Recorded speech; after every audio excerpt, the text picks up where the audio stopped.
इरजिऊ कद गफरतु लकुम। फिर अल्लाह पाक इरशाद फरमाता है, देखिए मैंने और आपने बैठकर अल्लाह से इस्तिगासा करना है, अल्लाह से दुआ मांगनी है, या अल्लाह हम खताकार हैं, गुनाहगार हैं, हमें बख्श दे। फयकूलु, अल्लाह पाक फरमाता है इरजिऊ, लौट जाओ, तुम्हारा काम मुकम्मल हो जाए। कद गफरतु लकुम, तुमने माह रमजान में अपना फरीदा अदा किया, तुमने तरावी पढ़ी, सहरी की, इफ्तारी की, रोजे रखे, कुरान पाक पढ़ा, तरावी पढ़ते रहे, सदका खैरात करते रहे, एतिकाफ किया, तुमने अपना काम कर दिया। अब मेरी बारगाह से तुम्हारे लिए क्या इनाम है?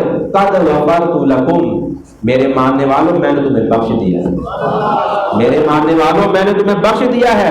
वबद्दलतु सय्यातिकुम हसनात, और जो तुम्हारे नामा-ए-माल के अंदर कमी, बेशियां, कोताहियां, गलतियां हैं, कोताहियां हैं, गुनाह हैं, मैंने उनको नेकियों में बदल दिया है।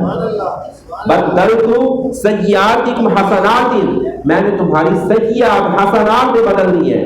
अब यहाँ से किसी के दिल में सवाल आ सकता है कि यार ये क्या मामला हुआ कि हमने इतने गुनाह किए, इतनी नाफरमानियां किया, अब नाफरमानियों को नेकी की तरह बनाया जा रहा है।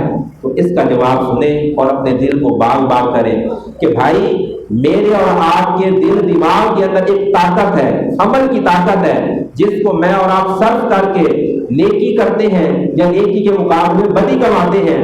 तो जब मुझे और आपको तौबा की तौफीक मिल जाती है, हम अल्लाह से पुरखुलूस होकर रुजू कर लेते हैं, तो जो मेरी और आपकी ताकत पहले गुनाह में सर्व होती थी, अब वो नेकी में बदल जाएगी। इसलिए अल्लाह ताला कहता है कि मैंने इनकी बुराइयों को भी अच्छाइयों में बदल दिया है। क्यों? कि हमारी जो ताकत है, अमल की कुव्वत है, वो बुराई से कट गई और अच्छाई के साथ जुड़ गई। इसलिए अल्लाह पाक ने फरमाया कि मैंने तुम्हारे गुनाह मिटाकर उनको नेकियां लिख दिया है।